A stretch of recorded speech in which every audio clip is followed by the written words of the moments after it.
Welcome everyone to What the Force, and also welcome to our first episode of our new segment called What the Fandom. It's a deep dive into the neat and interesting ways we explore Star Wars and make it real for us out here in the real world. On today's episode, we're going to be exploring the 501st and associated groups. To do this, I would like to introduce James Dalton, who those of you who have listened to the podcast before will be familiar with his voice. He's a permanent co-host on What the Force, and I love to have him back to talk about the 501st. Welcome, James. Hello from California once again. Still on vacation and, still enjoying the sun as opposed to that blizzard back at home. Yeah, blizzard. This might come out later. I don't know when. We'll see when it fits into the timeline as far as the release schedule. So the 501st Legion comes from Star Wars, the Star Wars universe. And in Legends, it came out originally as a description for Vader's own Legion, especially during the Clone Wars. Well, Vader's Legion originally in the original trilogy, and they had a nickname called Vader's Fist. Well, that's sort of true. Yeah, and then that's honestly the limit of my knowledge. I'm not very experienced with this, so tell me where they're from. Well, actually, the 501st Legion was started by Albin Johnson and some of his friends. They started out about 20 years ago. Star Wars was sort of an all-time low, and bunch of guys decided to get some white plastic and make some stormtrooper armor. Now, this is the cool thing. A lot of people say, like you said, in canon, the 501st was. This is actually a case of the fans influencing the universe, because 501st Legion was all us, and then they started out doing things like in, Clone Wars, Vader's, the 501st Legion with Captain Rex was actually our influence. And the really cool things, if you're paying attention to things like in, Force Awakens, Maz Kanata's, if you look really carefully at the flags flying, you see our banner up there. That's so awesome. It's a nice little Easter egg for us. That's so awesome because there are other instances of the fans influencing the canon or the movies or, the television shows, like the cartoons. But this is a real live, like they're mentioned in core canon. The 501st is mentioned all throughout Clone Wars, the cartoon, in relation to Anakin's Clone Legion. That's amazing that this small group that started just wanting to make clone trooper armor ended up influencing the whole universe. Well, it was actually stormtrooper armor to start with. Oh, sorry. Yes, stormtrooper armor. Clone troopers were something somewhere we'd heard rumors of at that point. Yeah, we didn't really know what they meant at that point. I always thought in the olden days that the clones were the bad guys. Like it was the Jedis versus the clones. Well, there was that whole book series about the clones who went insane. Tiny little one, starring some blue guy in a white uniform or something. Mm-hmm. Admiral Thorin or something. Sorry, I'm just intentionally trying to pick a fight with the audience here. I know who it is, and I actually can say I've met the author. Really nice man. So what is the 501st? I guess what has it become since a couple of guys wanted to make some stormtrooper armor? Oh, well, the Legion is a whole lot of things. It really depends on what you want it to be. For me, it's a wonderful place where I've met some amazing people. See, as I've said at the beginning, I'm on vacation in California. We did a 4-hour drive one way to actually meet up with some members down here because I met them at Disney last year, and we went up to visit him, his family, and a whole lot of the local members, and hung out with them for an evening, had some dinner, and then we did a 4-hour drive back. I could see the look on your face through Google that you're going, wow, that guy is nuts. I've done worse. Yeah. I went to San Francisco to meet friends that I met over the internet. That would have been Saturday's night. No, I've known some of these people for a couple of years. Like Adam was the gentleman I met on last week. I met him at Disney once and said hi, and we sort of chatted through Facebook, and then we went up there and met a whole lot of great, amazing people. On Saturday night, we drove into the LA area and met up with a whole lot more people. And honestly, it's a whole lot of clone troopers. That's the local detachment called Point Rain. I'll give everybody some numbers just so we have an understanding about what the Legion is. The Legion Mm-hmm. started from what was a few men in one little area to, I believe, last I heard we got about 12,000 members worldwide. A bit more than that, but we sort of have people retiring and stepping down and new members coming in all the time. Mm-hmm. So it's always a rising and falling number. So about 12,000 is a good start.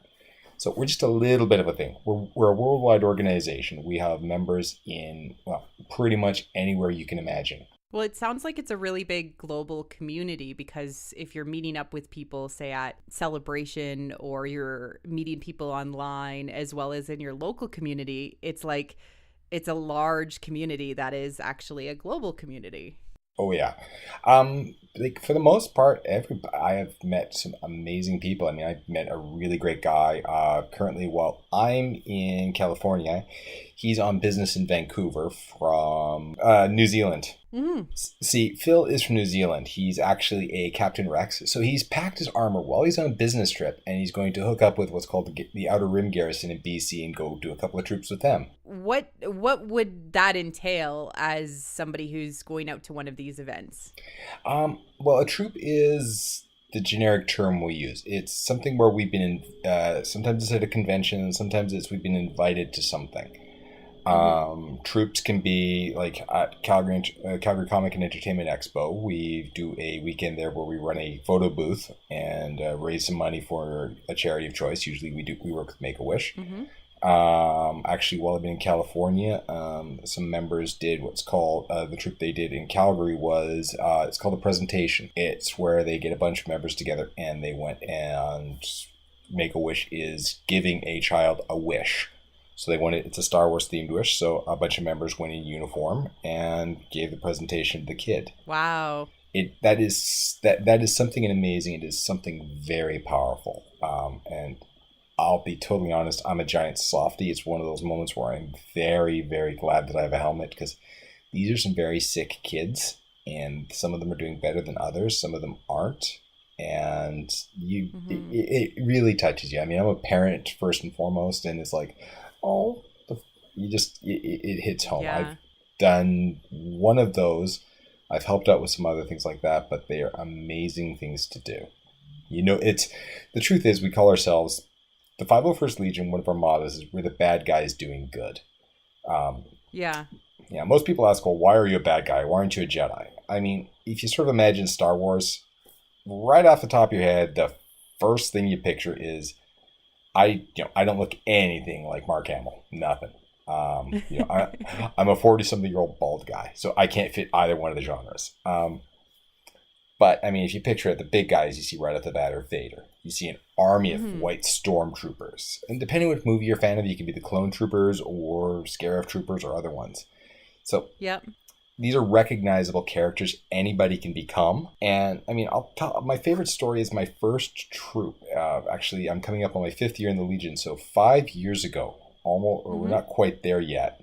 It'll be March is the my 5-year anniversary. But did the chapters Star Wars Reads Day, and it was chapters down south in Calgary. We showed up, we kitted up, and we're all in the back, and we come out, and then there's that little kids area in the store where the kids are all waiting around for stories. And I can tell everybody this. Everybody's going to go, uh-huh, oh, I get it. But until you've done it, you don't quite get it, because I knew, but I didn't really know. These little kids Yeah. looked up and suddenly saw a group of stormtroopers. Their jaws dropped, their eyes went wide. And that moment, they had that look in their eyes of, they're real. They've walked Yeah. off the screen and they're here. What I love about seeing you guys in person, and which I have seen you in person a couple of times, I think that one time I actually saw you. I was at the Weird Al concert, and I believe that you were there because you were putting information on Facebook that you were there. So I think it was. Yes, I was. I have done Weird Al 3 times. I think I've seen you twice then because I saw the 2 last concerts of Weird Al that were in town, and you came out on stage. Unless you were in Regina. Yeah. You wouldn't have seen the third one. No, I wouldn't have seen the third one. But what I love is that it's not just that it's real, it's that there's a magic to the armor and to seeing it walk out of the screen. And kids very rarely get to see their, there's places in the world like Disneyland. You get to see the princesses. You get to see, now you can see Kylo Ren in there. You can see Darth Vader occasionally. But before Disneyland kind of took it over, there's very few places where magic and the magic of movies becomes real. And you guys do that so well, because it's not just, one guy dressed up. It's, you get the whole troupe, right? And then it's like, wow, there's so many of you, and you all look just exactly like you've stepped out of the movie. That's actually one of the good things about the Legion. It's also one of the, I'm going to use the word bad in quotes. No, it's what a lot of people have a complaint about the Legion. We are a costuming club first and foremost. We do charity work, but we have a standard that you have to meet. You have to have a realistic costume. Now, everybody who's listening, that is not nearly as hard as it sounds, but it's a lot more difficult than you might think. Don't you love my contradictions? I love that. No, the truth is what's going to happen is a lot of people get these costume qualities. They go to a costume store and they get a stormtrooper Halloween costume, and they're like, "I'm ready. Can I join?" And you recognize it as a stormtrooper, but they're not movie realistic. That's great. It's wonderful. I think it's awesome that people want to wear the costume. That's great. But we're one of the premier costuming clubs, and I mean, we're not trying to exclude people. We just have a standard that has to sort of be reached. And honestly, what we're going to do is, if you want in, we have members that are going to help you. I mean, I have helped. Oh man, I can't even count how many times I've helped people assemble armor. And it's a case of, I mean, people come on and they're like, I have a usual spiel, which I can go into, but most people are just going to roll their eyes. I can give them advice where they can get parts. I can give them advice what they want to do, who they can talk to. I think the usual spiel might be worthwhile though, James, because a lot of people either have seen the 501st around at conventions, or they've been interested but don't really know what it's all about. So what's the usual spiel that you tell people who are interested in joining this sort of thing? Because the barrier to entry to this is that people might be like, well, where do I begin? Or okay, yeah, it's the same thing everybody gets. They have no idea where to begin. They have no idea what to do, and it's the same place I was 6 years ago. Exactly. I want to do this. This is intimidating as hell. What do you mean I need to make a stormtrooper armor from scratch? And the truth is, it's not as hard as you might think. And I'll start out with this one. Everybody, if you're interested, if you see the 501st out at a convention, an event, search them online. 501st.com. That'll give you an idea, assuming that we've got people that are listening outside of the Calgary area. But if you're in the Calgary area, badlands.ca, that's us. Create an account on the board and introduce yourself. That's the first step. Second step is to go to 501st.com and take a look at something called the CRL. It's the Costume Reference Library. Look through that, get overly intimidated, but really what I mean by that is, what is the costume that speaks to you? My wife, she's a lovely lady, all 4'10" of her. So she doesn't want to be a stormtrooper because she's pretty sure she's going to... She's a little short for a stormtrooper. Yeah, like she hasn't heard that one. But my wife wanted to do a Jawa, so we made her a Jawa costume. It's an amazing costume. And with James's permission, I'll post the pictures on the blog of your wife's amazing Jawa costume. It's great. Thank you. I made it myself. No, but it's a case of, it depends on what you want to make. I mean, everybody has different things. The great thing about the Legion is we have female Kylo Rens. There's females who do clones. There's men who do female characters. We don't judge. We have people who are very tall who are stormtroopers. We have people who are very short who are stormtroopers. And everybody has there's a costume you've always wanted to make and you couldn't. Come meet us. We'll help you. I mean, it's a case of, if you want to make a stormtrooper armor, there's a company called Anovos. They do kits like that. There's a bit of a wait list on it. I'm not sure what they're running it now, but they make first order stormtroopers. They make classic stormtroopers. There's different detachments with, and all the resources you need to be able to start assembling the armor is in the different detachments. And the communities themselves help each other because they want more people to see what it's all about and to have that success in building armor, right? Oh yeah, I mean it's a lot. Like we want more people. We love having more people. We love meeting new people. We love meeting good people. We love meeting bad people and making them good. No, it's like I was saying, that's what we do. I mean, we're one of the other things we do is we help raise money. Like I said, we raise money for charity. Actually, the cool thing is the Legion in the United States is actually a charity. And it's right on the main page. They had a stretch goal for 5 years. I love this because I'm actually looking at the picture right now, and it's kind of cool. They had $150,000 stretch goal to raise that for charities in 5 years. They made it in the first 10 months. Wow. They made it by October last year. That's great. How do they raise money for charity? You mentioned before going to cons and having photos with stormtroopers, donation based. Yeah. What are some other things that they do to help raise money for charity? There's a whole lot of things that they do, and I'll start out with this one. There's a whole lot of rules that are set down by Lucasfilm of things we can and cannot do.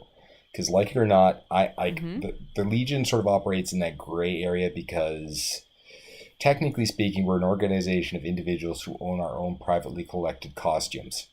So at that point in time, Lucas can't squish us, but if we ever get paid, they're going to squish us. Right. So it is within the copy and trademark of what Lucasfilm owns, right? Well, as I said earlier, Lucasfilm has actually used us in canon. We have a relationship with them, and it's a very good one, and we don't want to wreck it.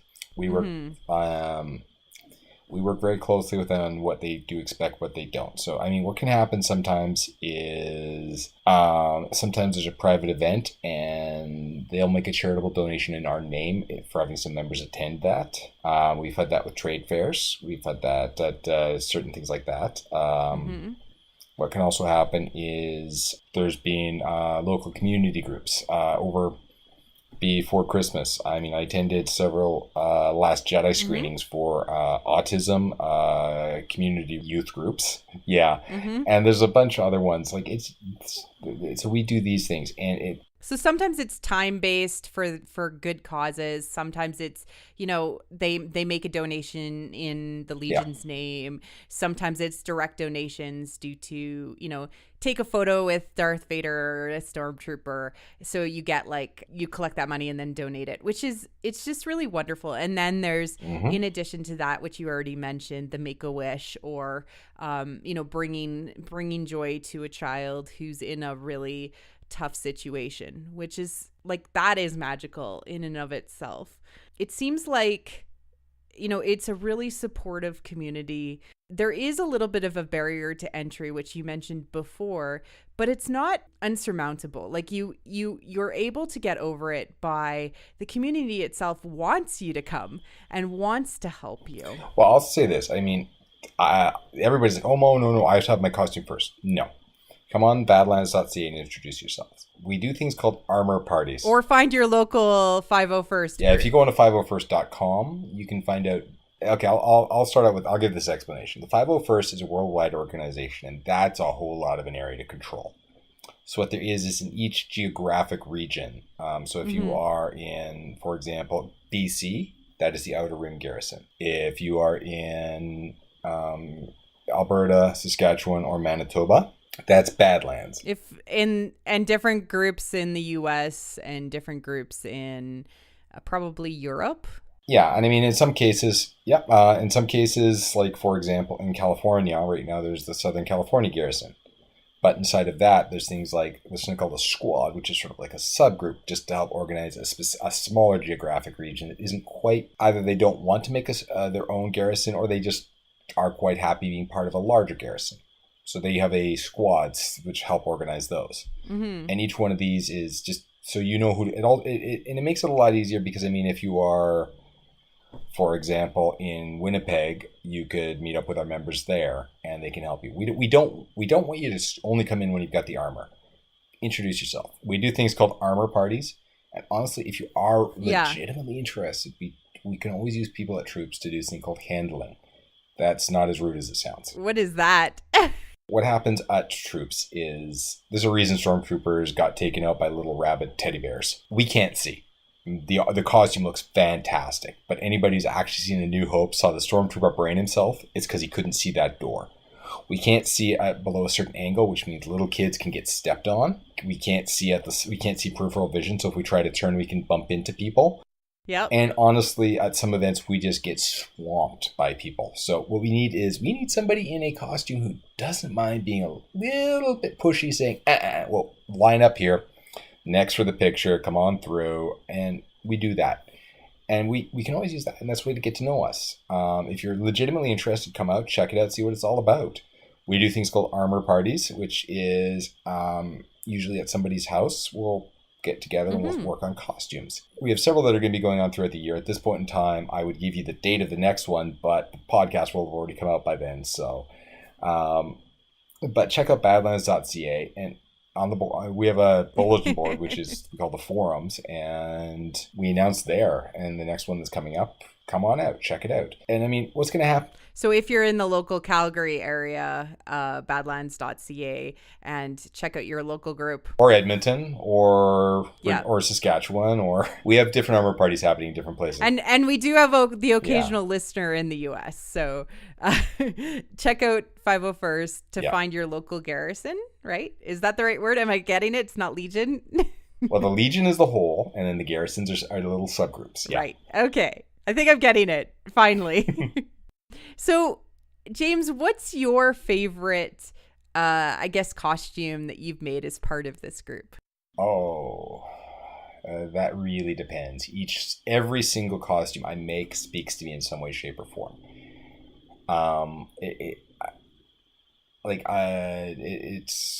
That's such a hard question to answer. Can I give you my top 3? Maybe 4? Yes, you can we have time. Okay. Give me your top 3 or 4. Yes. All right. To everybody who doesn't know this, I have 11 Legion approved costumes. Numbers 12 and 13 just went in for approval before I went on vacation. I'm a little bit of an addict, and I have a big problem. Some of the costumes I do just because they're fun. Some of them I'm a pack rat. So if somebody's getting rid of something, I'll pick it up and I'll just put it in the pile, and then eventually I'll realize, oh, I've got parts for a costume. My absolute favorite costumes, my top 3. Well, we'll start out with my clone trooper. I've got a clone trooper who's a member of the 104th. The name of the character is Comet. He's actually got a unique paint job, so he kind of stands out. And we've got the wolf pack in the Badlands Garrison. So the entire group that appears in the Clone Wars cartoon is part of the Badlands Garrison. Yeah, there's different groups like that. There's Wolfpack there's Wolfpack in SoCal too, but I mean they're all over the place. So, but yeah, we've got that. I mean, a few months beforehand, one of the members came to me, "We're thinking about doing this. Would you be interested?" I'm like, "Oh, I don't know." He's like, "Well, it's looking at a bunch of us. We'll have a large group. Will look really cool." I'm like, "Sure, why not?" So I got that costume, and you're gonna look really. It's gonna look really cool. Is like the in for James. Yeah, and I mean these are some of my best friends now. We did to give you an idea, the average turnaround time for a costume. You can probably, if you don't know what you're doing, finish a costume in 4 to 6 months if you take your time and you're very careful. Mm-hmm. I finished my costume in a little bit over 2 months. It's a fully painted and assembled costume. And then we assembled 3 of them in a week. I'm reticent to ask how many hours you estimate that is. Yeah, I won't answer that because my wife listens Not to the podcast. Not to scare anyone away. Well, you realize that there were the thing is this is actually the benefit of it. If you try to assemble a costume yourself, it takes a lot of extra work, because does that look right is not really a question you can answer yourself if you're wearing it. Right. So sometimes when you've got 2 people, I mean, one of the ladies, Dee's, she's a sweetheart, but she was one of the last ones to be finished. And she's a builder. She wants to learn. She wants to do this. And we just asked her right off the bat, okay, do we want to finish this? Do we want this ready in time, or do you want to learn how to do this? She wasn't happy about it, but she understood that we're racing to get this done for Calgary Expo. She said done in time. Yeah. So she's like, what can I do? I'm like, stand there and look pretty. So we're literally having this lady standing in my basement in a set of Under Armour, and we are putting pieces of plastic on her, making sure they fit. And while some of us are sizing plastic, other people are going upstairs to the belt sander to try to trim this plastic away. And then we're gluing it, and then we're putting it on her, and we're sizing it, and then we're painting it. And it was almost like an assembly line. And it goes really quickly once you got a bunch of people who know what you're doing. It's like a I almost imagine this like uh clone troop. Was this the clone troopers that you were making? Yep, this was the Wolfpack. Clone trooper assembly montage. Yeah. Where like I will send you a picture you can post. We called it laundry. We've got a great picture. Was the Imperial March playing in the background? At some point, yes. We all sorts of we get in the zone. I mean, there's a picture of that because to give everybody an idea, this was being done in March and April in Calgary. So we're not exactly dealing with painting weather. You have to imagine we had this troop going of 3 sets of clone armor. We're taking one piece out to my garage where it is below freezing. We are painting that piece as fast as we can and trying to run it downstairs, balancing it so we don't smudge the paint.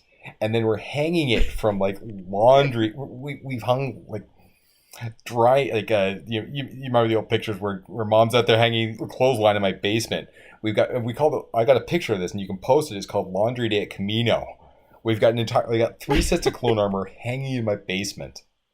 And we're doing this. It's like it was just an assembly line. We're running out, getting one done, and by the time we had the last of it dried, enough time had passed. We were able to start putting the second coat on the first pieces. That's awesome. So you all came together to make sure that she was done, because I'm guessing that this was for Calgary Comic Expo that you wanted to have her done for. Yep, that was my. And then come to the con and show it all together, and that impact of having a completed clone garrison is there. Yep, and that's one of the things is. That's awesome. I mean, one stormtrooper looks, that's kind of cool. You see 5 or 6, that draws attention. 5 or 6 clones, people get attention. That's the kind of thing. Yeah. I mean, Vader always gets attention, but he's better when he's flanked by at least a couple of stormtroopers. Mm-hmm. Okay, we'll go to my second favorite costume. I mean, this is number two on the list. Number 2 favorite. When I first joined the Legion, there was a costume I knew I had to make, and it's actually the story behind it is not so much Legion based. I can remember back when I first saw Return of the Jedi, and everybody remembers how hard the toys were to get back in the 80s. Yeah. When the movie came out, you couldn't get them. I had a wonderful grandmother who drove around the city of Calgary to find me a scout trooper and the bike. Okay. She got me them for my for my birthday, and they were amazing and they meant something to me. And when I joined the Legion and I realized I could make this costume because my granny Norma would have loved it, I went out, got this costume, and I made this costume. It's actually I just completed it in the fall. Oh wow! So it's like playing with those toys as children. You imagine yourself as that character as you go through your imaginative play, and now you actually get to fulfill that imaginative play that you had as a child. That's wonderful. That's exactly it. It's because you are the stormtroopers. And I'll tell you this, I've got my absolute favorite costume right now is anybody who's seen Rogue One has seen the Scarif Troopers. They're the beige stormtroopers that are on the planet. They're only in there for a few scenes, but 2 years ago now when we first started to see the trailers, 2 years and a few months back, but we saw these guys run across the screen. They were stormtrooper-ish, kind of scout-ish, but we didn't know what they were. They're kind of sandy colored, but what are those? And I'm like, I don't know what that is, but I'm making it.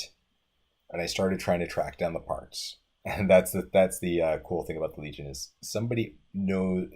If you don't know where to do it, there's always somebody who knows where to get the parts from. And you just need to know. It's not what you know, it's who you know.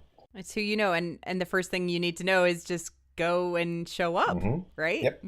So the Scarif Trooper is your favorite one? It's currently my go-to costume. I really like it. It's a very comfortable costume. It's kind of distinctive, which looks really cool. And I might have a thing about the weaponry. I love the big honking gun he carries.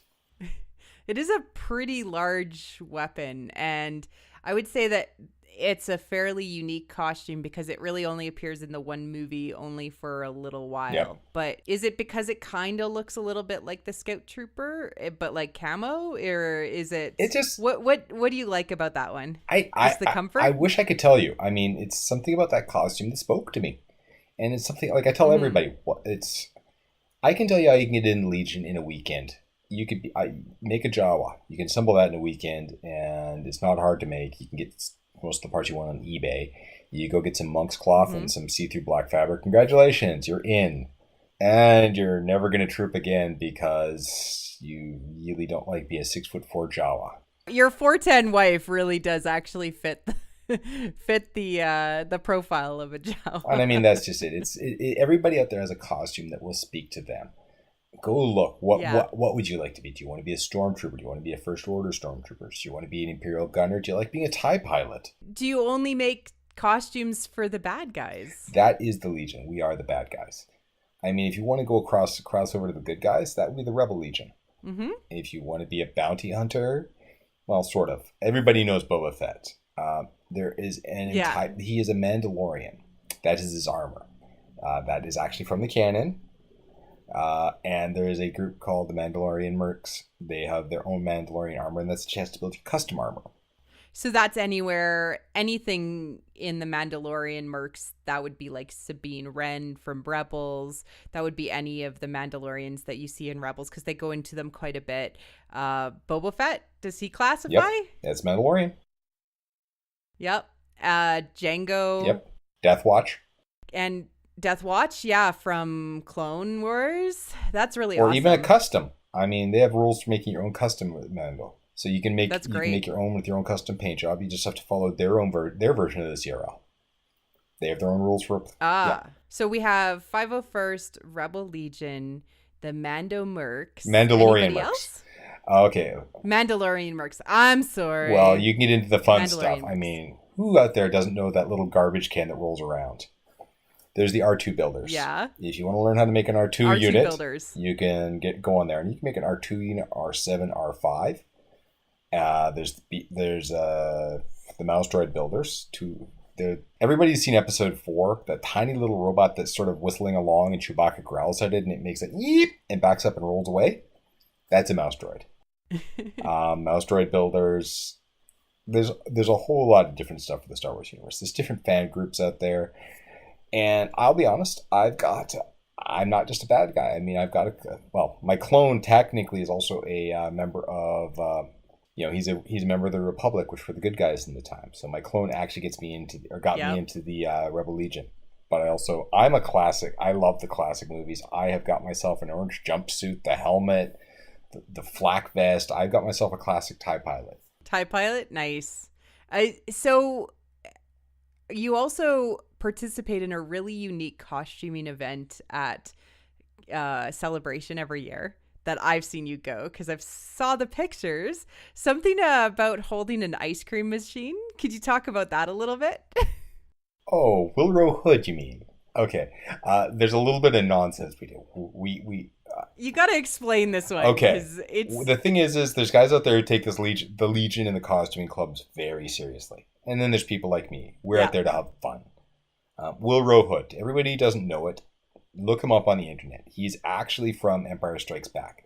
There's a scene in Cloud City where Lando says, evacuate the city, and everybody goes. He says, one guy in an orange jumpsuit run by carrying something. It's an ice cream maker. It's a white, cylinder of some sort that you can kind of see. It's so quick. It's a classic ice cream maker. It's honestly, if you really want to, you can look it up and it'll tell you exactly the model you want if you're that big of a costumer. And that guy's name is Wilrow Hood. And that's the character. He was on screen for about a grand total of a half a second. And we have fun with that. Every year at Celebration, those of us with orange jumpsuits, wow, hey, look, I've got one. Some people put on a black mustache, a wig, and we do something called the running of the hoods. They go all out. Yeah, we go all out. We went through. We ran around Celebration on the live feed on the main stage. It was scheduled, so we don't exactly storm on there and hope that we're not going to get arrested. This is planned, folks. So we did a circle around the stage twice on the live feed, and we did that. We went the entire Celebration, and if you there's a video of it. I refer to it as "Follow the Hood Gone Bad." We had just enough people that when the last of the people, there was 2 escalators, one up, one down. When the last person was coming off of the up escalator, the last person was getting on the down, and then we just started a circle. We did that a couple times for fun. How many people were involved in that, would you think? I don't know. Honestly, there's a head count. I'm certain if I wanted to look it up, we could find it. But I'll tell you this. Next It's celebration, okay. wherever it is, we're contacting Guinness. We're going for a record here, folks. To try and get as many people as possible. We want it recorded. The largest running of the hoods. Oh, I'm sure. I mean, I'm sure it's the biggest version of that run Yeah. that's out there. Well, I mean, there's been runs of 4 or 5 people, but when you've got like 100, it looks kind of impressive and kind of silly. I mean, we're running around celebration. You know, it's save the ice cream, save the rebellion. I scream, you scream, we all scream for ice cream. Ice cream, ice cream. And chanting, just total silliness. Yes. But that's also kind of the fun about Star Wars is that although we talk about like you and I can talk for hours about the mythos and what it means and these like really interesting themes in a cartoon show that was based on a movie series, we can also have really fun, silly experiences that are inspired by these movies as well, which is just like this 2-second little interval in The Empire Strikes Back where you see this guy running. Mm-hmm. And I mean, they eventually did something, and I think it was in one of the books. Eventually became that this guy was a rebel who was attempting to escape with a data core full of information. I'm sorry, it was an ice cream maker. It was an ice cream bucket. It was one of the little automated motorized ones you plug it in. And yeah. Well, it's just, you know, the proppy that day was like, well, we need something for this guy to carry. Okay, go home and grab your ice cream. Exactly. That looks interesting. And no, he just really, really likes homemade ice cream. Oh my God, it's Rian Johnson. No, he's known for making homemade ice cream and giving it to people when he screened the movie. Somebody needs to ask him if he's actually him in real life. So, what are you working on next? What is your next project, James? I'm not sure. I know what my next costume will be, but I'm going to start. My next costume is actually going to be one for my wife. She's finally admitted she wants armor. I was going to surprise her this summer and start acquiring parts because the downside to being below 5 feet is there's not a lot, like, you need to have a costume that is built for you. And that's one of the important things we tell people is make sure whatever you've got is going to fit you. Because I've got armor that will fit me. My friend Danny, he is 6'4". They actually took 2 sets of Stormtrooper armor and cobbled together parts to make him taller. My friend Sarah is a clone trooper. She plays a character called Sinker, and she's she'll punch me if I get this wrong, so I'm not going to guess it right. But she's shorter than me. They actually had to take a lot out of it and cobble it together to make it fit her. Yeah. So it makes sure whatever you got is going to be able to fit you right. And my wife is very short in the torso, very short in the legs. So there isn't a lot of makers, but she finally admitted she wants to be a scout trooper. So we're keeping our eye out for parts, and we're starting the assembly. She's going to be a scout trooper. I'm so excited. So we're going to keep our eye out for some of the hard part about some of these things is I can get the armor. I could have the armor ordered and shipped to me tomorrow. I know somebody who makes with a vacuum table, and he can make it for me and have it sent to me. That's not the hard part. It's a case of getting the right shoes. Yes, we're that level of detail, folks. The right gloves, the jumpsuits, the miscellaneous parts are always the hardest part. It's the devil's in the details. Yeah. And when you showed me the little project that you're working on right now, I actually thought that was going to be for her. Well, my next kit for me, I can tell you, is I'm eventually going to make a snow trooper. I love the classic snow troopers, but I've always sort of been like, I'm kind of tempting fate in Calgary. What do you mean tempting fate? Look out your window and see the blizzard. No, it's a case of in Calgary, it's just way too much snow, and it's sort of not as much fun. But I've kind of made most of the costumes I want. Yeah? I mean, there's other costumes I'd like, but I already have a TIE pilot. But I kind of like the idea of the new Battlefront 2 being part of Inferno Squadron because I really like their armor. And they're not just a TIE pilot, they're commandos. You can do all sorts of accessories, and shiny objects distract me. It's a matter of I'm going to wait and see. Yeah, new canon, right? Yeah, some costume says make me. I mean, I'll be totally honest. The costume has to speak to me. I mean, I know I could have ordered a set of new First Order Stormtrooper armor through Novos a couple of years back. I didn't. Yep. I don't regret that. I think they look awesome. They didn't speak to me. It's almost like you're playing a role, right? Yeah. Because it has to be, you're almost playing a role, and you have to kind of want to put on that armor. That's part of it, is like if you're going to spend months and months or a month or 2 months working on something this large, it has to be something that really piques your interest. Yeah. And I mean, let's go with this one. For working on something very hard, I'm going to name her, a lady I know by the name of Michelle. She is a beautiful woman. She is fairly svelte. She is about 5'6". She's not a very tall lady. And she may punch me because I may have got it wrong, but she is a very nice lady. And she has a costume she always wanted to make. And this is going to be for the readers. Anybody who wants to do this, like I said, we can make it happen. We know somebody. She made a Darth Vader. Wow. Now, let me give you this idea. She is actually in full armor. When she is in it, she comes out to be 6'4". How? Okay, I can give you, there's a whole lot of tricks. Because she's a fairly thin lady, so what we did is, Darth Vader has a bunch of different components. The good thing is a lot of it's hidden under fabric. So we got some foam and we built up a chest. So she actually has a David Prowse bulky weightlifter chest. The arms are slightly bulked up, so she looks a lot bigger than she is. She does have tiny little arms in it, but people don't see the arms, they see the lightsaber. Right. No, we did not strap a couple of 2x4s to the bottom of her boots. We actually built up, there's a whole lot of sites out there where you can get lifts for boots and you can do inserts into them. So we added a few inches that way. And she puts the helmet on, and nobody here can see it unless you're looking at this, but she actually looks at the triangle mouth of it. Oh, cool. So like her head is kind of the neck of Vader in a way. And so like her shoulders are brought up to maybe almost like nose or mouth level. Yep. That took us a couple of months to get right, and we did it, and she looks phenomenal. The downside is there's almost no circulation in that thing, so she can only wear it for a little while, but she loves it, and she brings it out every so often. We debuted it last summer, not last summer, last summer, up at EekFest in Edmonton. We took it up there just to give it a test run. Two summers ago? Yeah. So we took it up EekFest and she debuted it. She was so nervous. She brought it out. And there's something, it's kind of cool when your peers go, ooh, wow, who's that? Yeah. So I didn't know it. And it's a case of, it's great when the people say it, but when your peers, the costumers, go and they're impressed by the fact you managed to do that. But honestly, I'll say this to anybody who wants to be a Vader, we actually have 5'4" Vaders in the Legion. We don't judge. If you're tall, you're short, you're fat, you're thin, we can do it. And you can do it as long as it fits you right.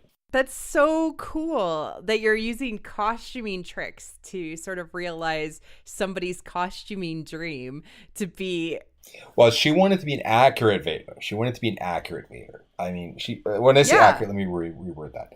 You can get a tailored suit to fit you, but she wanted to look like David Prowse in a Vader costume, not a person in a Vader costume. And there's a great story because we had this lady, she's still working on her costume now, last I heard. I should probably actually touch base with her, see how she's doing. I met her at EekFest, and she's like, oh, well, it's great, but, Star Wars is really for the guys, and I'm not really sure if I want to do this. And there's Michelle on her Vader, and I looked over and I said, hey, Michelle. She turns and goes, yes.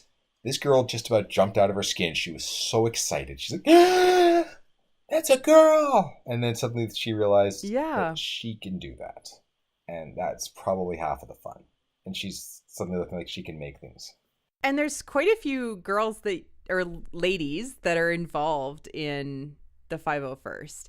And that there is no barrier to entry. If you are interested, it is a very accepting, awesome group that will help you get going. They want to see you come out. And most importantly, they want to see that you're interested. That's the big thing. Any ladies who want to join the Legion, there's different groups. Inside of the Legion, there's a group called Ladies of the Legion. Mm-hmm. They are a subgroup. I can't tell you what happens there because, I'm not XX, so I can't get in there. You're a man dude. Yeah, I can't tell you what happens there. It's a closed door thing, women and women only. So that's all for them. My wife's a member. She won't tell me anything, and I don't ask because of out of her privacy. And if you want to join, like in the TIE pilots, there's a group called the Black Widows. They are the female TIE pilots, and they all sorts of the little extra things that there's stuff. There's new armor now that is made for the female form, and that's canon. It's legitimate armor. But there's lessons that the women can learn that if you want to play a male stormtrooper, like all the clones, even if you're a woman in the armor, clones are male. That's canon. So there's tricks that they can do. Well, I mean, they're all one dude. Yeah. It's a photocopy, okay? We just keep churning them out. So it's all male. So, and they give you, like, some of the ladies have learned tricks to be able to portray the men. And that's actually one of the funny things is occasionally when you're in the armor, you meet somebody who's a little bit too handsy. And it's quite funny when the lady's a little bit too handsy with another lady. When they hear the voice, they're like, I do what? Yes, I've actually been to troops, and somebody has slipped their hand inside of my armor. Yeah, that's a pretty scary thought, and we've had to have like in our local. And see earlier comment about handlers, what they're good for. Yes, handlers. But in our local Calgary Comic Expo, we've actually had to implement sort of cosplay rules and general acceptable rules of behavior around these cosplayers. They spend a lot of time to get up. Cosplay is not consent. Yeah, exactly. Cosplay is not consent. And that's an area of cosplay that you don't really hear about, is that, you know, it's not really publicly well known, but people spend a lot of time on these costumes, and I'm unfortunately not surprised that people get handsy even with somebody who's in, you know, white plastic movie real armor. Like it's unfortunate, and I want to say, like, it's just not okay, guys. Like if you've ever done that, don't even think about it. People spend a lot of time to look the way they look, and it's about respecting the artistry of the people that have spent so much time, who want to come out and bring a little bit of joy to those who are around them. This is a real person in the armor, folks. Keep your hands to yourself. If you don't want somebody doing it to your mother, don't do it to them. Or any cosplayer. Well, I mean, I'll go back to the lady, Michelle. She is probably one of her biggest draws when she gets in her most popular costume. And it's not Vader, folks. She's also, anybody out there know what Darth Talon is? Oh, really? Yep, she does that with the full realistic outfit. That's just say that the average, there's not much to this costume, folks. And when we sometimes get her to and from change rooms, we'll have a crowd of us escorting her to get her to the booth quickly and safely. It really... And if I'm remembering correctly, she is a red Twi'lek. She's a red Twi'lek with Darth Maul style tattoos, or a variant of them. And Michelle spends 4 to 6 hours getting airbrushed in this. So she is basically wearing arm-length gloves, thigh-high boots, and more or less a bra and panties. That's it. Yeah. And she gets airbrushed into this Darth Maul style tattoo pattern, which is the Sith tattoo. And when we bring her into the booth, people line up. And I'll be honest, a lot of guys are very, very respectful for it. Actually, honestly, sad to say, 99% of the people are perfectly respectable, but it's always one idiot out of 100 who ruins it for everybody. Yeah. And that's just it. I mean, it's a case of, like, the number of times I do troops and the number of times people grab me, it's like 1 in 1,000. I mean, I'm an old fat guy. But the armor does something. And it's a case of with our talents, 1 in 100. But she's also in there with people keeping an eye out for her. And that's the other thing. That's the other great thing about the Legion is we watch out for each other. Yeah. We may mock each other mercilessly, but nobody picks on my sister but me. Let's that's the thing that I think is just amazing about the 501st is that it's a community, it's a brotherhood, sisterhood in a way, and sort of like a family. Well, do you want to hear what a family? I'll give you a great family story. So last year in April, one of our members was coming back from celebration. Aaron flew into Texas only to find out that his connecting flight had already left.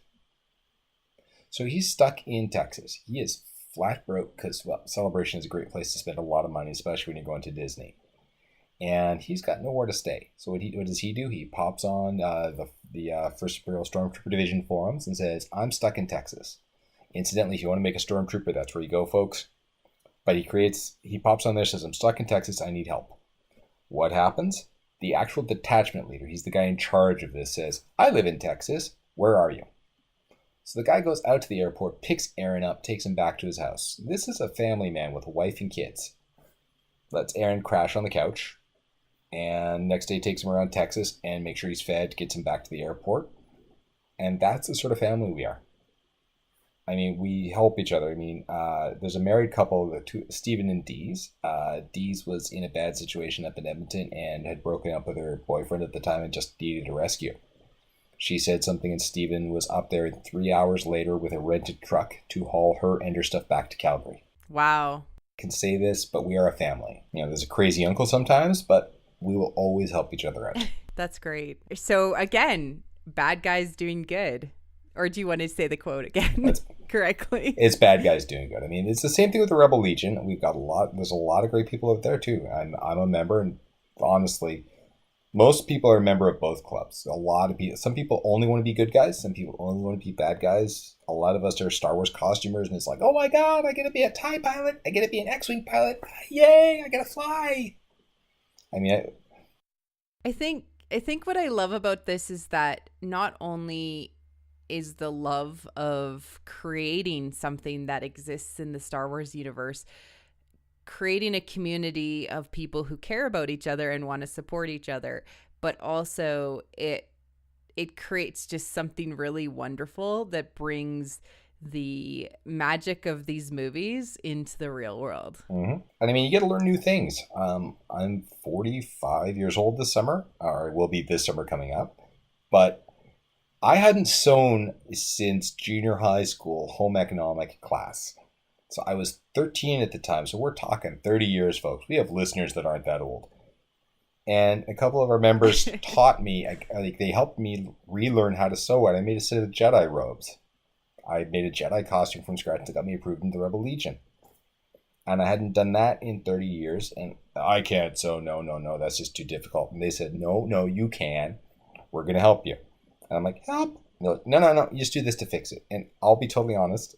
It's the same thing with every project. You haven't done something before, you're going to screw it up. Accept that fact to begin with and work up from there. That's awesome. The 501st Legion represents everything from just straight a costuming club where you can go out and dress up and learn how to make these costumes and then show up, to a charity group that does some good for those communities around them, but also a supportive family that really just wants to share the love of Star Wars with each other and with the world. That's awesome. Well, I mean, just think about it like this. 20 years ago, we hadn't seen episode 1 yet. Star Wars was on the decline. There was a whole lot of books. There was, the Ewok movie, I think it had sort of died out. There hadn't been anything. And these people, for their love of Star Wars, came out of nowhere and started to keep the interest alive. And it grew out throughout the world from a handful of guys to a worldwide organization. That's just awesome. It's something I'm very proud to be part of. And with that, I would say, I think, James, you've helped me understand what the fandom, the 501st, is all about. So thank you very much for helping me understand. And again, thank you for coming on the show that you are always on and talking more about something that you're also passionate about to do with Star Wars. So James, where can they find you? Anybody who wants to, honestly, I'm just going to stick to for the Legion, because you want to meet me, you want to learn how to do this, come on badlands.ca and introduce yourself. Drop us a message through, there's the Badlands on Facebook, that's us. You'll recognize us. We're the picture of the Shadow Stormtrooper in the red background, that's us. Come out to Calgary Expo and say hi. Come out, meet us, and that's the best place to meet us. And if you want in... And if they're not local, but they want to find the 501st elsewhere? Pop on to 501st.com and 501st.com and look up your local garrison, find out where your local people are, pop on and introduce yourself. There's always somebody remotely near you, and you know what? Take a day trip, pop out and visit them. Check them out at a troop. Most garrisons are broadcasting where they are at any one time. Go out, meet them, see what it's all about, and once you've done it once, you're going to have a hard time not wanting to do it yourself. It's amazing seeing what the kids can do. That's awesome. Thank you so much. And this has been What the Fandom with What the Force podcast. I'm Marie-Claire Gould. We are at whattheforce.ca. Our Twitter is WT Show. And if you've enjoyed listening to this show, please leave a review on iTunes or check us out on Twitter and start a conversation. Bye.